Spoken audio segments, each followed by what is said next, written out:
Have you ever experienced extreme cold weather, icy winds, or maybe have visited mountains? How many words can you use to describe snow? In English, we just use the word snow and maybe describe it further as ice or hail. But a trending realization amongst anthropologists in the 20th century was that some cultures have many more words. The Central Siberian Yupik people have not one, not 10, but a staggering 40 different words to capture the essence of snow. In one of the Inuit dialects spoken in Canada's mesmerizing Nunavik region, they use at least 53 words. The Sami languages of Norway, Sweden, and Finland boast an incredible 300 different words for various types of snow and related conditions.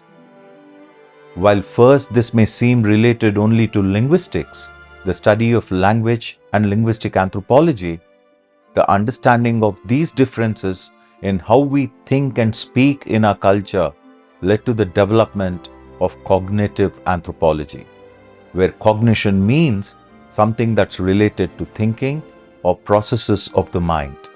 Join me as we look at the cognitive school of anthropology that focuses on the relationships between mind, culture, and the society.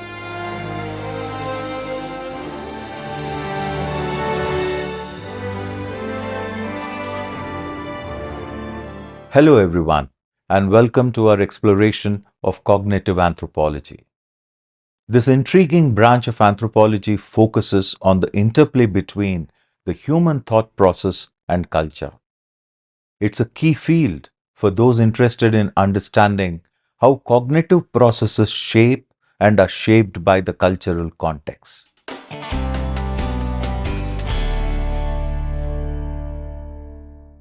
What is cognitive anthropology? Well, it is an approach that examines the way in which individuals in different cultures develop mental constructs and how these constructs influence their perception of the world. It seeks to understand the shared knowledge that allows individuals to function in their social environments.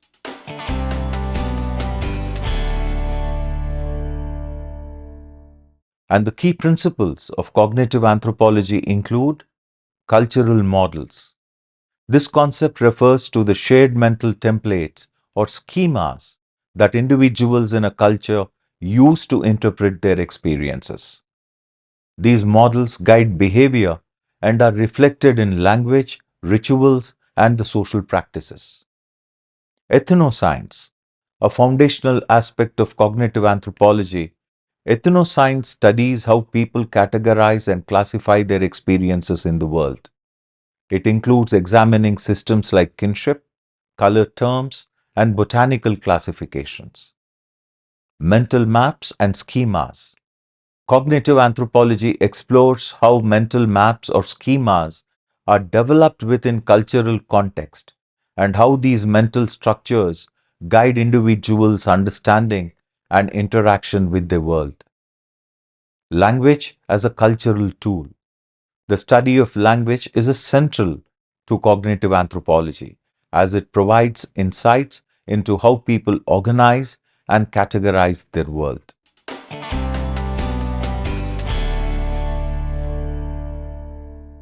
And let's look at some of the major contributors. Ward Goodenough. Goodenough's work on understanding a culture's categories and classifications provided a framework for exploring how people within different cultures organize the world. Cognitive anthropologists like Brent Berlin have conducted extensive research on folk taxonomies, showing how different cultures categorize the natural world. Even Harold Conklin's work in this field is commendable.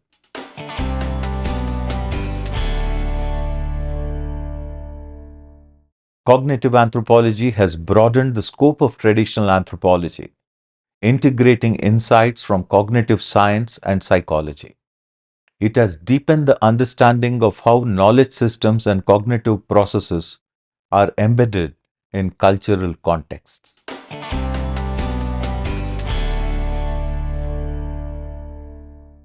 Cognitive anthropology has been critiqued for sometimes focusing too narrowly on the cognitive aspects of culture at the expense of social and relational factors.